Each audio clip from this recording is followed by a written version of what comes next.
à cause de la pression conservatrice. Pourquoi pas suivre le plan conservateur pour sauver 25 sous le litre pour les consommateurs en éliminant toutes les taxes libérales pour toute l'année? The Right Honourable Prime Minister. Monsieur le Président, le gouvernement a un plan global afin d'augmenter l'abordabilité pour les Canadiennes et Canadiens, y compris la suspension du taxe d'accès sur le gasoline et deuxièmement, la réduction des taxes de classe moyenne, le bénéfice de l'EPC est essentiel et tous les autres programmes, y compris 20 000 $ par famille par année. The Honourable Leader of the Opposition.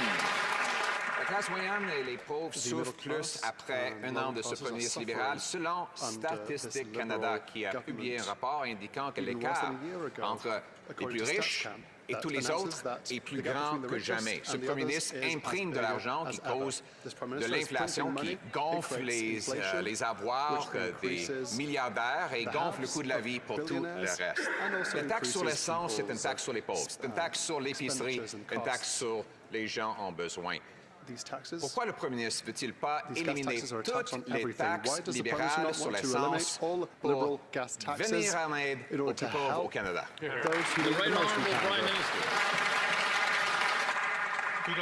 Monsieur le Président, tout d'abord, je suis Premier ministre du Canada, Premier ministre de l'Ontario, Premier ministre du Québec, Premier ministre de Colombie-Britannique. Les plus grandes taxes sur l'essence sont des taxes provinciaux. OK, premier point. Deuxièmement, en ce qui concerne le taux d'inflation ici au Canada, c'est plus bas que cible de la Banque du Canada. Et l'augmentation des salaires des Canadiennes et Canadiens est 4,7 par année. Deux fois plus grand que le Twice inflation rate.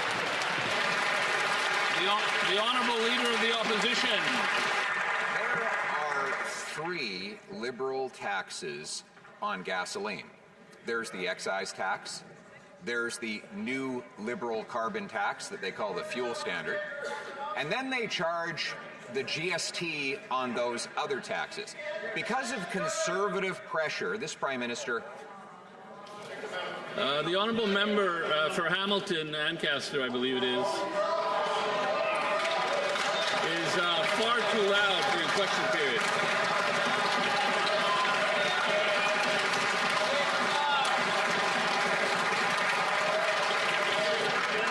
Therefore, the Honourable Leader of the Opposition may start from the top.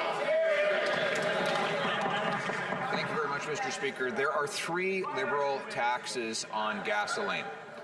Number 1, there's the excise tax. Then there's the new Liberal carbon tax they call the fuel standard. And then they charge the GST on those other 2 taxes. Now, with Canada having the highest grocery price inflation in the G7 and paying 20% more at the pumps, we put the pressure on the Prime Minister, and he's partially backed down, removing only one of those taxes and only for a third of the year. Why doesn't he follow our full plan to reduce gas prices by 25 cents a litre by getting rid of all the taxes for all the year? The Right Honourable Prime Minister. Mr. Speaker, what the government is proposing is to cut the excise tax, 10 cents a litre for gasoline, 4 cents on diesel. We've already cut the consumer carbon tax, 18 cents per litre. We are recycling all the excess revenues from higher oil prices to Canadians. What we are not doing is what the Leader of the Opposition is proposing, which is to substantially increase the deficit, something he's regularly against, by more than $3 billion, because this government can count, Mr. Speaker. This government can count.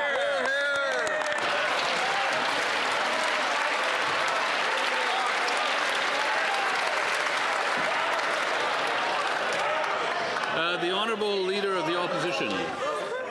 What he is not doing is increasing the deficit. It's only up by 100% since he took office, Mr. Speaker. Does he even read his own budget? Or does he want Canadians not to know what's inside it? In fact, all the money printing that he does, because he's famous for causing inflation, he's made a career out of it. Statistics Canada has made it clear that the gap between rich and poor is now greater than it's ever been in a report published just this week. One of the biggest taxes on the poor is the gas tax. Instead of just removing a third of the tax for the third of the year, why not get rid of the entire Liberal tax on gas for the whole year? The Right Honourable Prime Minister.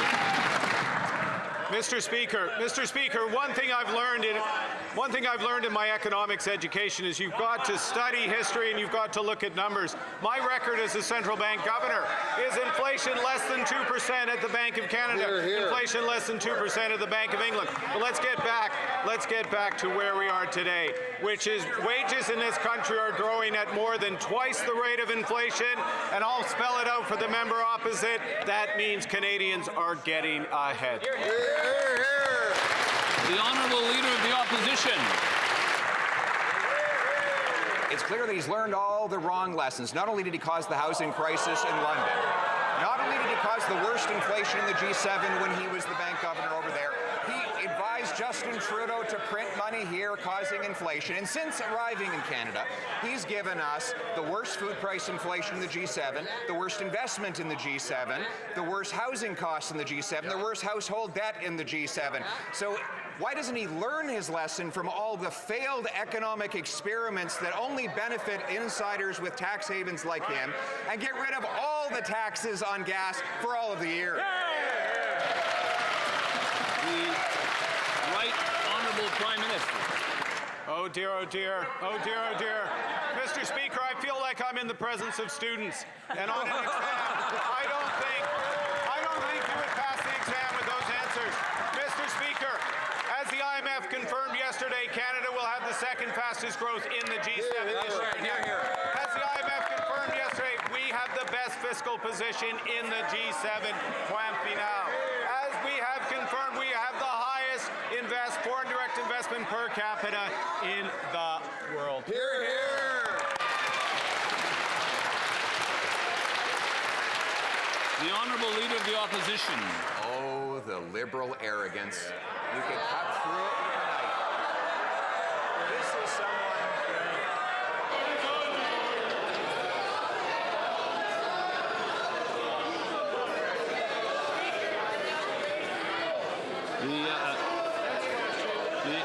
The Honourable Leader of the Opposition may continue. We have, Mr. Speaker, what we have over there is inflation of Liberal arrogance. Yes.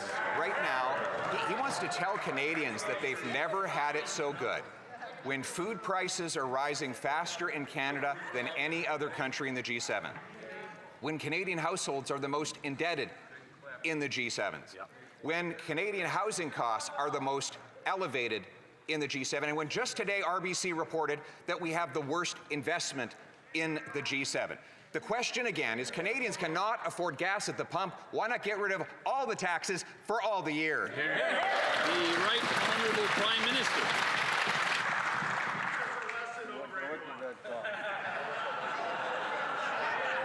You have, Mr. Speaker, to learn a lesson, you have to have ears to hear.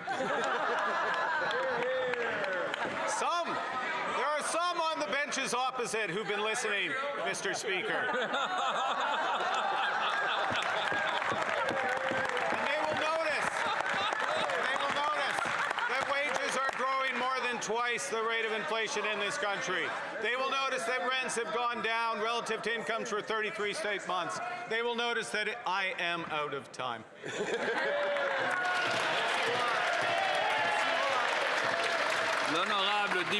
The Honourable Member for Belleau-Chambly. Mr. Speaker, the Prime Minister was elected on the basis of his skills in economics. He was going to protect Canada against tariffs.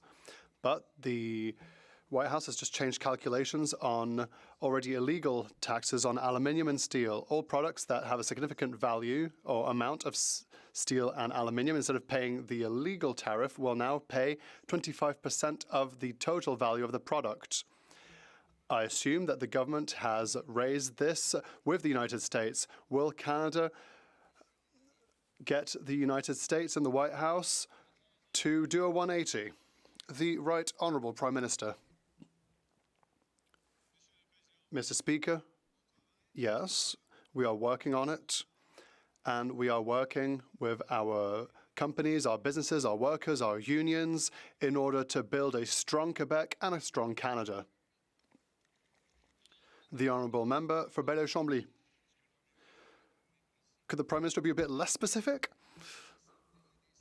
Hundreds and hundreds of Quebec companies depend on the US markets, and they'll have to cut shifts, cut productions, and perhaps even close. This morning, the Journal de Montréal noted that BRP saw its share price drop by 30%. What will the Prime Minister do now to help companies and workers that are victims of this new bizarre decision from Trump? The Right Honourable Prime Minister. Mr. Speaker, we are negotiating with the Americans with regards to the renewal of CUSMA. One of the key sectors are the sectors of steel, aluminium, softwood lumber, and the automotive industry. Negotiations will continue, but the starting point is the best trade agreement in the world with the States. The honourable member for Belleuil-Chambly.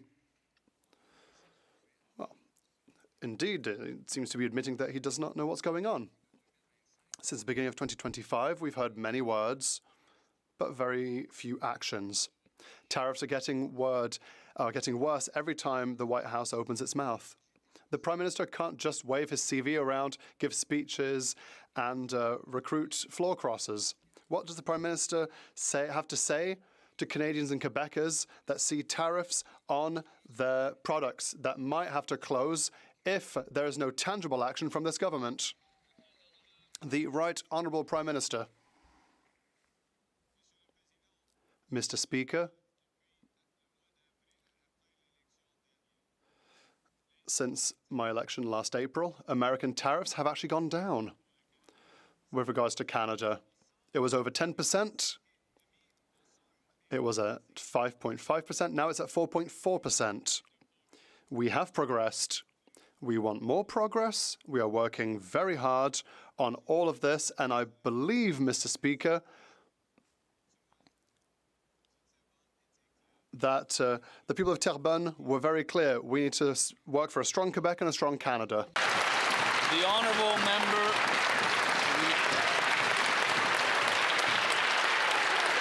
The honourable member for Long Range Mountains. 35%, that's how much more Canadians are paying because of rising global oil prices. But in Newfoundland and Labrador, fuel isn't a choice, it's a necessity. Truckers need it to deliver goods, families need it just to get through the week. Yet Liberal taxes are driving prices even higher while this government pretends that a partial tax cut is real relief. Their plan applies to only a fraction of the taxes that they collect while they take billions from struggling Canadians. When will the Liberals stop punishing Canadians and finally remove all federal taxes on gas so Canadians can save 25 cents a litre for the rest of the year? Hear, hear. The Honourable Minister of Fisheries and Oceans. Mr. Speaker, I am proud to stand today and talk about what this government is doing for Canada and for Newfoundland and Labrador.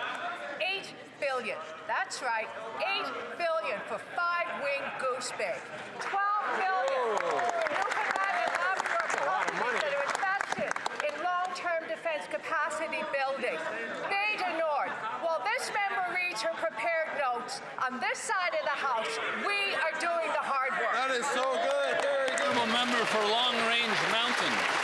Speaker, the Single Parents Association of Newfoundland and Labrador in that member's riding reported that the high gas prices are driving single parents to make impossible decisions like heat their home or put food on the table. Yet $10 billion, that's how much this Liberal government will still collect in fuel taxes this year while people in Newfoundland and Labrador pay some of the highest gas prices at the pump in Canada. Their plan saves just pennies while costs hit rural and remote communities the hardest. Conservatives have a plan to cut 25 cents a litre for the rest of the year.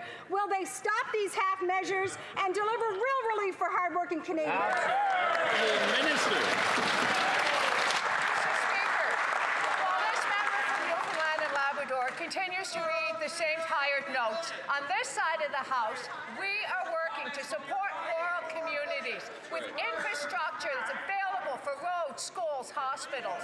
We are working to support families with the Canada Child Benefit, with school nutrition programs, with a $10 a day childcare, and on the list goes. And by the way, the Conservatives voted against all of it. All of it. The honourable member for Elgin, St. Thomas, London South.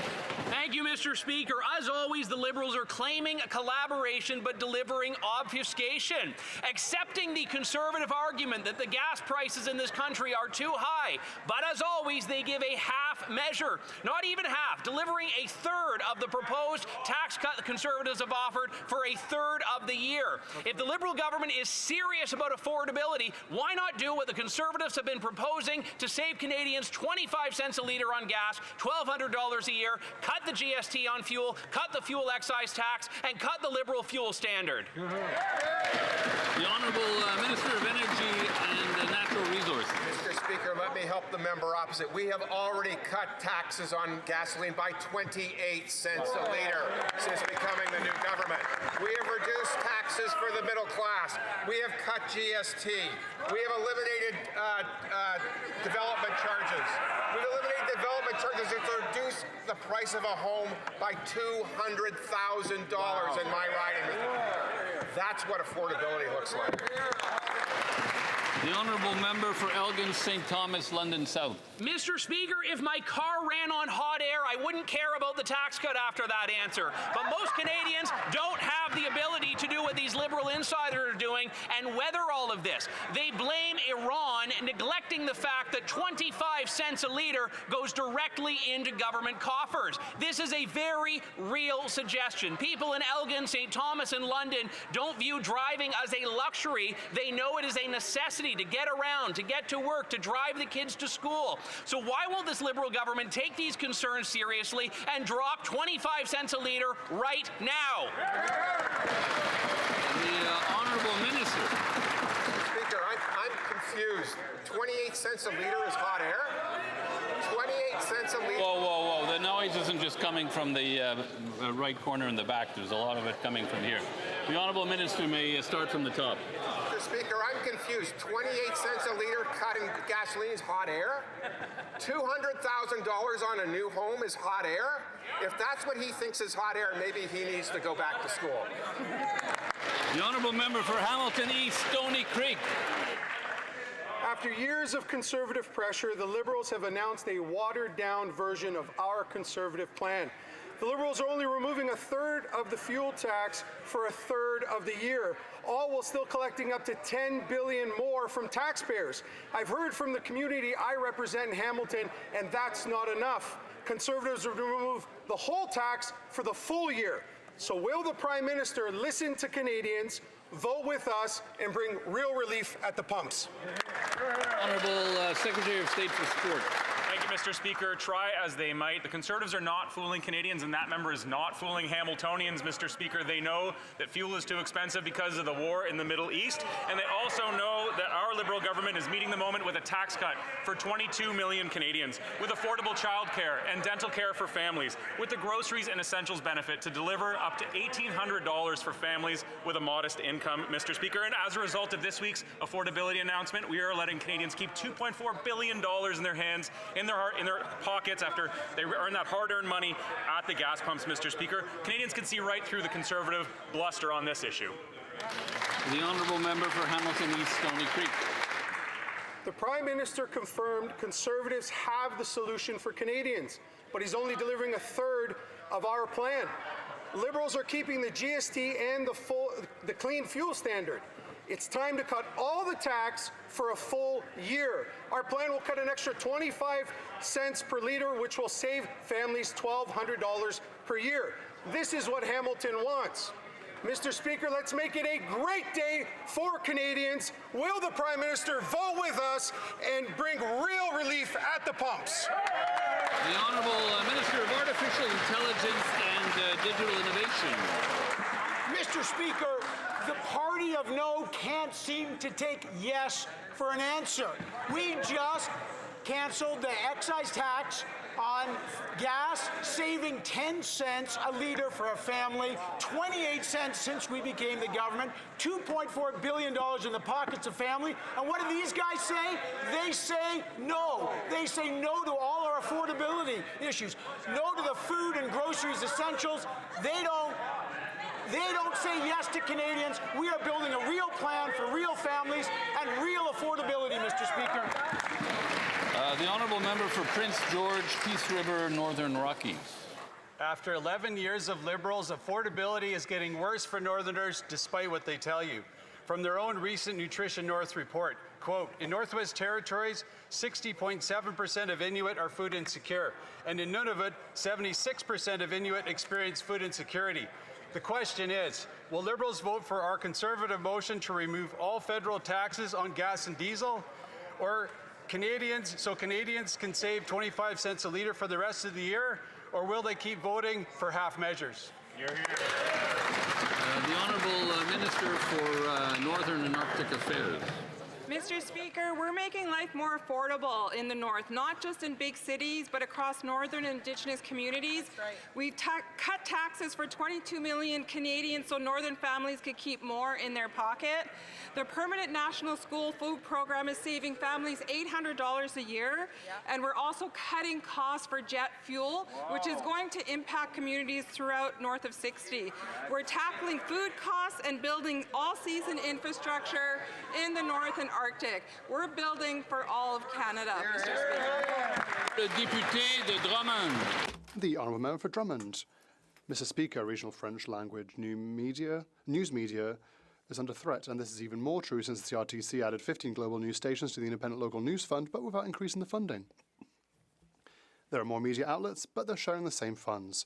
Yesterday, when we alerted the minister, he accused us of dividing francophones and anglophones, but on the contrary, we want all regional news media to be adequately supported. But the reality is, French language media in Quebec are losing half of their funding. Will the Prime Minister increase the fund to rectify this? The Honourable Minister. Thank you, Mr. Speaker. Be it the Credit Fund, the Independent and Local News Fund, or other measures, the member knows that we will always support the Francophone media sector in a very strong way. The Honourable Member for Drummond. Well, it's time to actually act, Mr. Speaker. Of course, the solution lies in contributions from the digital giants. But in the meantime, our media outlets are closing down, and Ottawa is not doing enough to prevent this. Currently, GAFAM are fighting all the way to the courts to avoid paying their fair share. That is the reason for which the government must increase funding for independent local news outlets. It must offer radio and TV stations a tax credit for journalists' salaries, as Quebec does. It must stop rewarding advertising on the platforms of the GAFAM companies. There are plenty of steps to take, but now it's becoming more than urgent to act. When will the minister finally take action? The Honourable Minister. Mr. Speaker, yes, the GAFAM companies have to pay their fair share, but if the Bloc really believe in what they just said, they would have supported our investment of $127 million. The Honourable Member for Beauce. Mr. Speaker, yesterday the Prime Minister chose to reduce oil taxes by just 1/3. The result? Canadians are still paying 15 cents in federal tax per litre of gas. The Liberals' inflation over the last 11 years is costing Canadians a lot, to the people of the Beauce, workers and businesses. This shows a lack of respect and a total disconnect from our citizens. Mr. Speaker, my question is for the Prime Minister. Will the Prime Minister vote in favour of our Conservative motion to suspend all federal taxes on gas? The Honourable Minister for Industry. Mr. Speaker, Quebecers woke up yesterday with great news. The same for Canadians, as you know. It's important to make sure that we find the means to help Quebec households and Canadian households to manage the impacts of inflation because of the war in Iran. And that is a reason for which we decided to suspend the gas excise tax, a measure that was very well received in Quebec and throughout the country. This on the coattails of other great investments made by the government to support families throughout Quebec and throughout Canada. A tax reduction announced a few months ago, but also benefits for groceries. The Honourable Member for Beauce. Mr. Speaker, 4 cents a litre.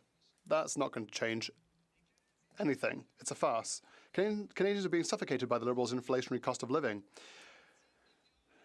In federal oil taxes, the government has collected an extra $10 billion. $10 billion, which is 10,000 million. Instead of lining off for Ottawa's coffers and enriching their cronies at the cost of billions, can the Liberals really help our people, the people on the ground? My question is simple. Will the Prime Minister stop picking the pockets of Canadians and reduce the cost of living? Yes or no? The Honourable Minister.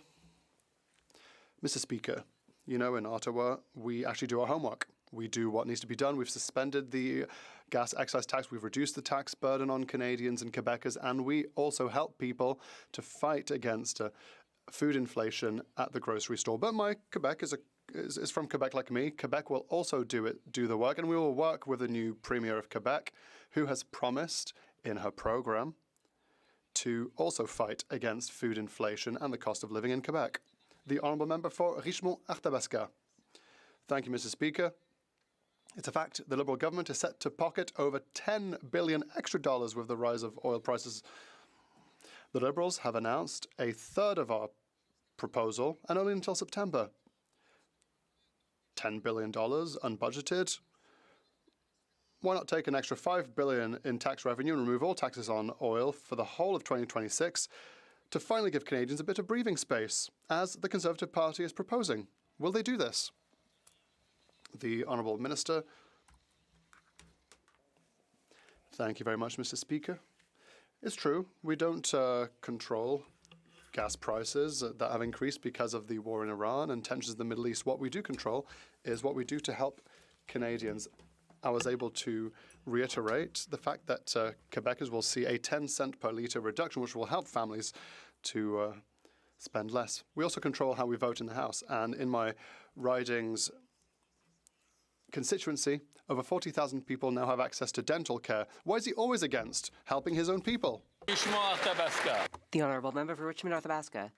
Mr. Speaker, home ownership is a priority for Canadians. But now, it just seems like a far-off dream. We all know that here. The average sale price of a home in Quebec went up by 6.9%. For a single-family home, the price went up by 6.3%. For a row home and a multiplex, it was 5.3%. For condos, it was 7.7%. When will the Liberal government adopt our plan to boost residential construction by lifting the GST on all new homes? The Honourable Minister. Thank you, Mr. Speaker. This is a good opportunity to remind members of one of the first things we did in this House, which was to lift the GST for first-time home buyers. But we're going farther than that. Build Canada Homes will build at an unprecedented rate all across the country. I would remind my colleague that Quebec was the first province to sign an agreement with Build Canada Homes. We will get homes built all throughout the country. We will expand supply to bring down prices. And it's remarkable that the Conservatives are finally getting interested in making housing cheaper. The Honourable Member for Chicoutimi-Lafjord. Mr. Speaker, the Liberals would have us believe that they care about regular people's concerns, but that is not the reality that Canadians are experiencing. In Saguenay, the price of a duplex has gone up by 24% year over year. What is more, a study by Desjardins has concluded that the situation will only get worse. Young people want their own home, but they see no light at the end of the tunnel. When will the Liberal government put more money back in the pockets of young Quebecers so that Canadians can finally afford their first home? The Honourable Minister of Industry. Thank you, Mr. Speaker. I have a lot of respect for my colleague. We have worked together. We are working to bring down rental prices in Saguenay-Lac-Saint-Jean. We know this is an important issue, and that is why we have lifted the GST for first-time home buyers. But we will go even farther than that. We will invest in the members' riding to secure more home building. We will invest in his region. This is a priority for our government. For Sarnia, Lambton, Bukidnon.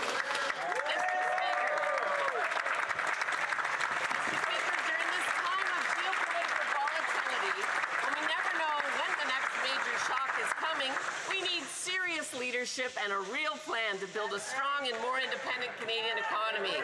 Since the conflict in the Middle East began, this global volatility's impacted the wallets of Canadians. We need more direct support for them. Yesterday morning, we saw just that. Can the Secretary of State inform Canadians how our new government is bringing down costs for essentials at home in the face of instability abroad?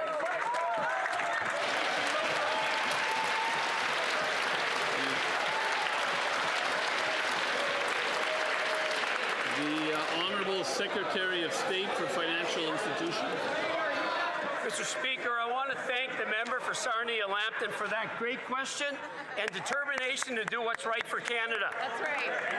Yesterday, the Prime Minister announced that we will be suspending the excise tax on gasoline and diesel, meaning Canadians will save 10 cents per litre in gasoline, putting more money in Canadians' pockets as they face higher gas prices by global uncertainty.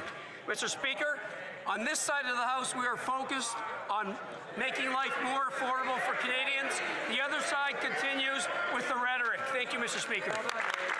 The Honourable Member for Oshawa. Mr. Speaker, let's get serious. Folks in Oshawa are reaching their breaking point. 74% of Canadians say the cost of food and gas is crushing them. 43% are just $200 away from not paying their bills. Families are cutting back and putting off major decisions, while young people are losing hope that they will ever get ahead. Despite all this, the Prime Minister stands here and has the audacity to claim that affordability is the best it's ever been and Canadians are getting ahead. Shameful. Why won't the Prime Minister fully cut taxes on the gas and food so that Oshawa families can actually get ahead? Honourable Parliamentary Secretary to the Minister of Finance. Mr. Speaker, far be it from any member on this side of the House to deprive the Conservative leader of driving the Conservative bus deeper down into the valley of unpopularity. But rest assured, Mr. Speaker, we will save them money at the gas pump along the way. 10 cents per litre with the excise tax having been suspended for the next 4 months, and 28 cents since this government got into power. That's in addition to the Canada Groceries and Essentials benefit. That's in addition to a tax cut for 22 million Canadians. We're the party that's making affordability a reality. The Honourable Member for Oshawa. Mr. Speaker, Oshawa and Durham Region families cannot pay their bills or put food on the table with these Liberal half measures and talking points. After years of their government spending, 61% of Canadians say that they are facing financial whiplash. Conservatives have put forward a real plan. Suspend all federal gas taxes through to the end of 2026. But once again, the Liberals are taking a great Conservative idea and watering it down. Will the Prime Minister stop the half measures, deliver real relief, fully cut taxes on gas and food for Oshawa families and all Canadians? The Honourable Parliamentary Secretary. Mr. Speaker, it's hard to take this member seriously when she has voted against every affordability measure that impacts families in Durham Region. She stood up in this House and voted against the Groceries and Essentials benefit. She's voted against a tax cut for 22 million Canadians. They say they want us to cut taxes at the pump. That's exactly what we're doing, and yet they're opposed to it. So we're making life more affordable. Where was she when we announced a major project to give jobs to 21,700 members of the Durham Region community for the SMR project? The Honourable Member for Terranova, the Peninsula. Mr. Speaker, this Liberal Prime Minister claimed he was going to have responsible budgets and fix Canada's economy. Instead, he actually spent more reckless spending than Justin Trudeau, and now Atlantic Canadians are having to spend more and struggle more. Atlantic Canadians are working harder, and yet they're not getting any headway. Nearly a third of Canadians say they don't even have enough to cover their bills. We are in serious trouble, Mr. Speaker. When will this government get serious about affordability? The Honourable Minister of Fisheries and Oceans. Speaker, I'd like to remind the opposition member from Newfoundland and Labrador, Beta North is a way that we support Newfoundland and Labrador with jobs, money in the economy, $8 billion, 5-wing Goose Bay, $12 million to support local companies. I also want to remind this member who has fishing and harvesters in his riding, the renewal of the Atlantic Fish Fund, Atlantic's Wild Salmon Fund.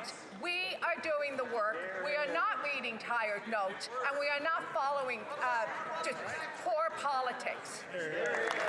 The honourable member for Carron over the Peninsula. Mr. Speaker, I just asked a question about affordability, and I can't believe I never heard anything about affordability.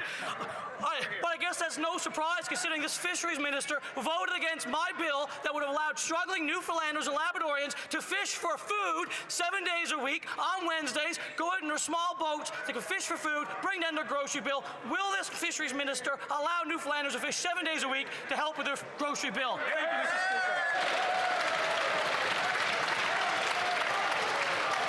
The Honourable Minister of Fisheries and Oceans. Mr. Speaker, we debated the private member's bill. It was defeated for very good reasons. What I will remind this member from Newfoundland and Labrador about is that we follow due diligence, an open consultation on what the recreational fishery needs to look like. What we heard report will be coming out very shortly. We will follow with select consultations, and then I will, based on what I have heard, I will put a plan together for this season. That's how we set policy that actually aligns with the needs of communities. Again, not just tired notes and rhetoric. The honourable member for Edmonton Manning. Mr. Speaker, he makes promises, but the Prime Minister fails to make life more affordable. Canadians are experiencing financial whiplash under this Liberal government. Nearly three-quarters say rising prices for essentials like food and gas are straining their finances. Unpredictable conditions mean cutting back on spending and delaying major financial decisions. Canada is less affordable under this Prime Minister. Will he help Canadians by adopting our Conservative plan to cut all federal taxes on gas and food? Hear, hear. The Honourable Minister of Emergency Management and Community Resilience. Mr. Speaker, what I hear when I travel through Alberta is how supportive people are of the government advancing priorities for Albertans, things that matter most to them: affordability, energy, and economic growth. The announcement to temporarily remove the federal excise tax on gas will help families and farmers, truck drivers and business operators throughout the province. We're working hard to build a country where Albertans and all Canadians can have greater prosperity. The Honourable Member for Montmorency-Charlevoix. Mr. Speaker, the Minister of Finance recused himself from the Alto high-speed rail project months ago, and yet no one was made aware of this. Yet he's been promoting the project. He even voted on the project. So what's the point of recusing yourself if you're just going to stay involved anyway? Recusal is supposed to be about removing yourself from a project when there is a conflict of interest. If there is a conflict of interest, how come the Minister of Finance won't come to the Finance Committee and explain to Quebecers what they need to know? The Honourable Member. The Finance Minister has fully answered those questions. The member knows full well that we follow the most stringent ethics laws in the world. As for Alto and the high-speed rail project, I would reassure members that Quebecers have noted the Conservative leader's opposition to this major nation-building project, which will change transportation in Canada forever. The Honourable Member for Montmorency-Charlevoix. Thank you, Mr. Speaker. At the Ethics Committee, we've just started a second hour of Liberal filibustering. These Liberals are talking about everything except the motion before the committee. The motion is asking for the Finance Minister, Alto, and the Ethics Commissioner to come to the committee to answer questions about conflict of interests. We would like to be talking about the Trans-Canada Highway, but the Liberals are only bringing up ridiculous things like turkeys on Highway 50. Will the minister finally come to the Ethics Committee and answer some of our questions? The Honourable Government House Leader. if the member would like to talk about Highway 50, well, I'm sure the member for Argenteuil-La-Petite-Nation would like to talk a little bit about it, given that we have projects in place to improve the most dangerous highway in Quebec. As I have noted, the finance minister has rigorously followed all ethics rules. And as for the high-speed rail project, we will take no lessons from the Conservative Party. We will take no lessons about transportation or this generational investment, which will change transportation in Canada forever. For Leeds, Grenville, Thousand Islands, Rideau Lakes. The law is clear that ministers must not use their position to further the personal interests of their family members, but the finance minister is championing the multi-billion-dollar Alto project where his partner is a vice president. Now, it was the finance minister who told the prime minister that he was concerned about a conflict of interest because of that relationship and said that he needed to recuse himself, and Canadians agree. The problem is that's not what he did. Now, the Standing Committee on Access to Information, Privacy and Ethics wants to review the matter, have the minister come to clear the air. Instead, we have a Liberal filibuster. So will the minister end the filibuster and come to committee? The Honourable Government House Leader. You want to know who's championing high-speed rail in Canada? 173 Liberal MPs on this side of the House who are going to build major nation-building projects, including high-speed rail, a major project for national unity, a major project for mobility in our country, a project that will favor the building trades, men and women, steel, aluminum, lumber. We're going to put people to work using Canadian materials, and we're going to move that train as fast as we can, Mr. Speaker. The Honourable Member for Leeds, Grenville, Thousand Islands, Rideau Lakes. Well, the problem is for these Liberals is that their Liberal candidates in the area even know that this is so unpopular that they're speaking out against this boondoggle.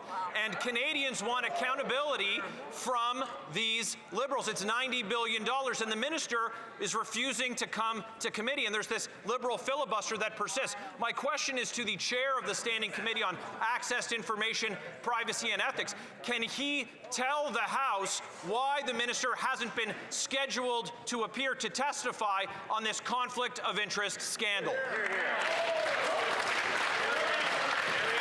The Honourable Chair of the Access to Information and Ethics Committee.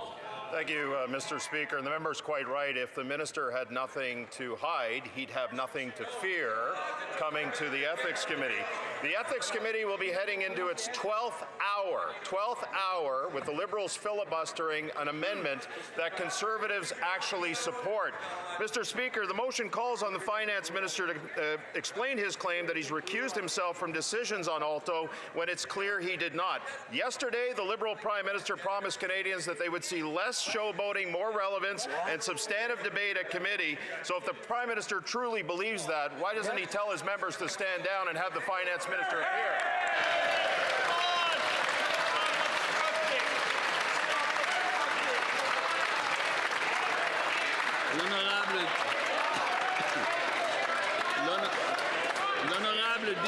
The Honourable Member for Honoré-Mercier. The Honourable Member for Honoré-Mercier. The Honourable Member for Honoré-Mercier. Mr. Speaker, Bill C-22 will be debated in the House once again today.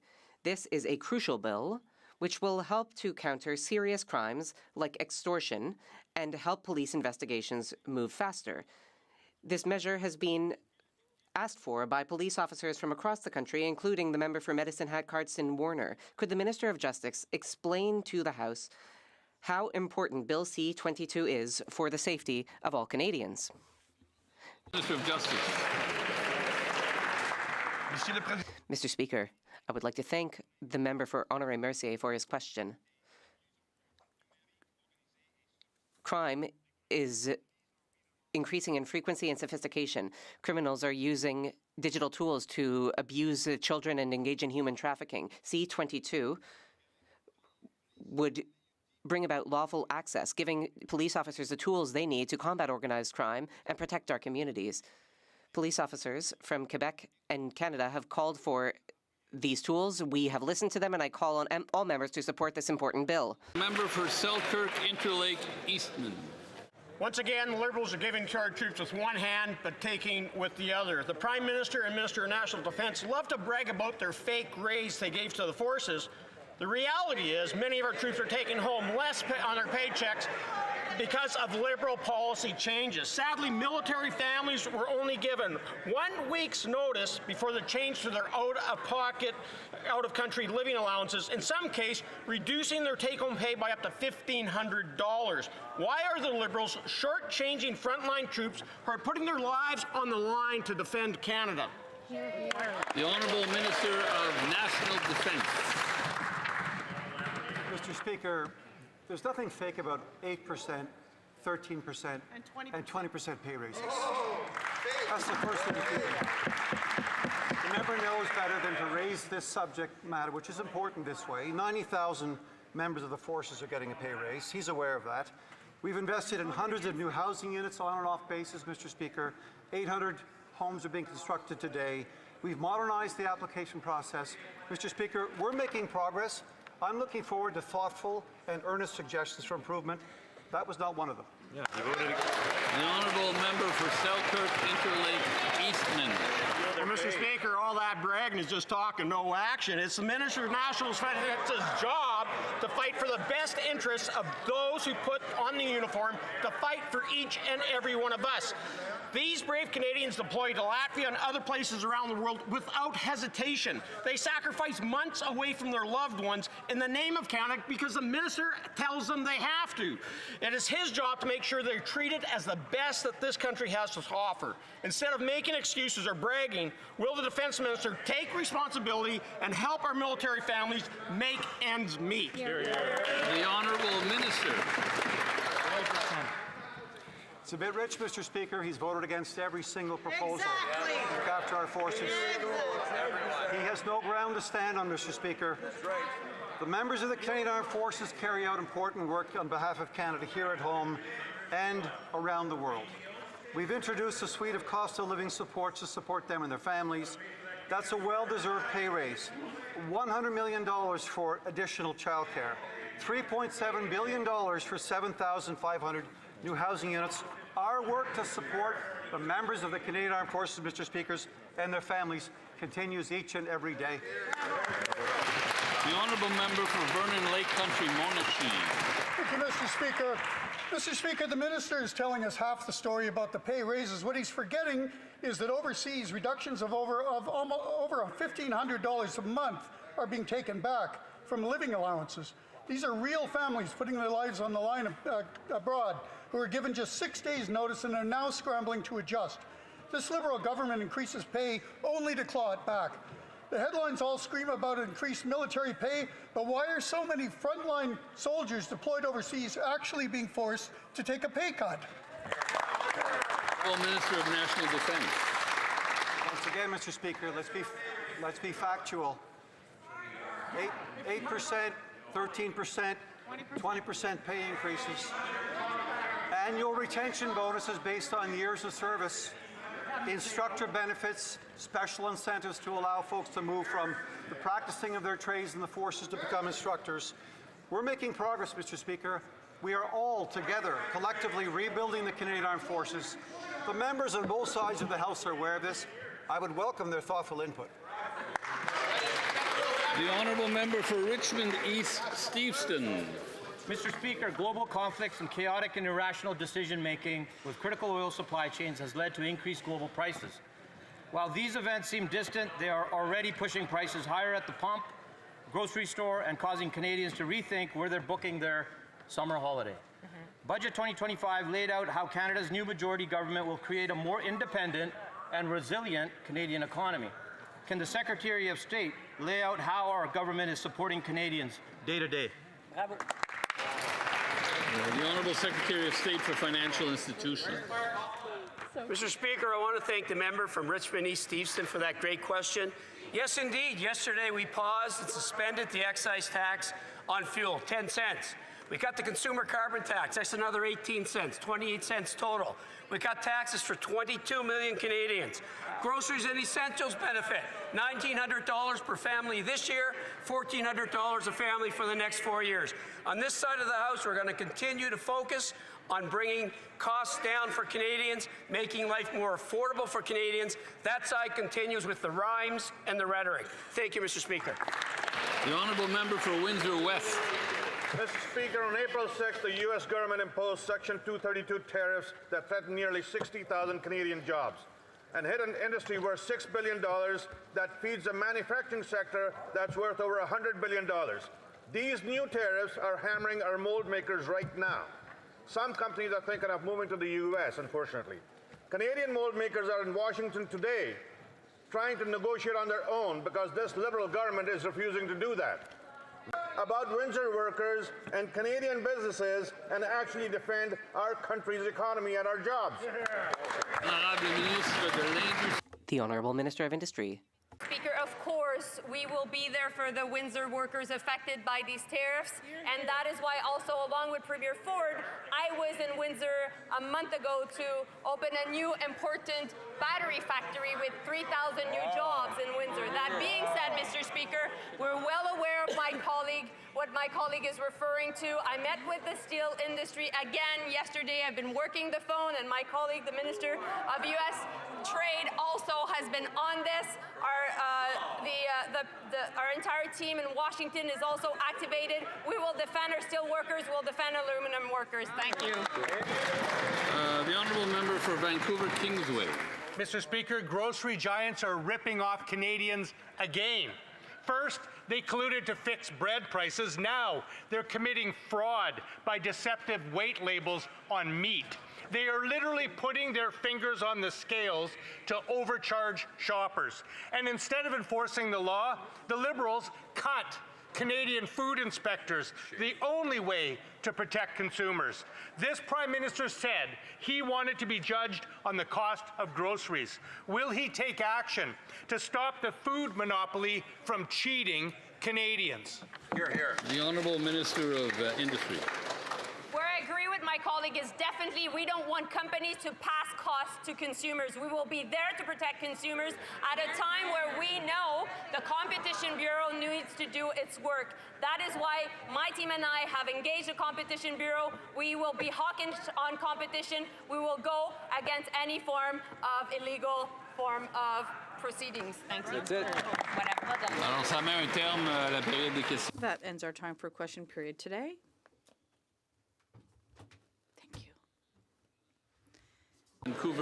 The honourable member for Vancouver Kingsway. There have been discussions among the parties, and if you seek it, I hope you'll find unanimous consent for the following motion. I move that, in the opinion of the House, the government should ban surveillance pricing, where personal data is used by corporations to increase the prices consumers pay, both in-store and online. Unfortunately, the member does not have unanimous consent. It being 3:15, the House will now proceed to the taking of the deferred recorded division on the motion of Mr. Halland relating to the business of supply. Call in the members.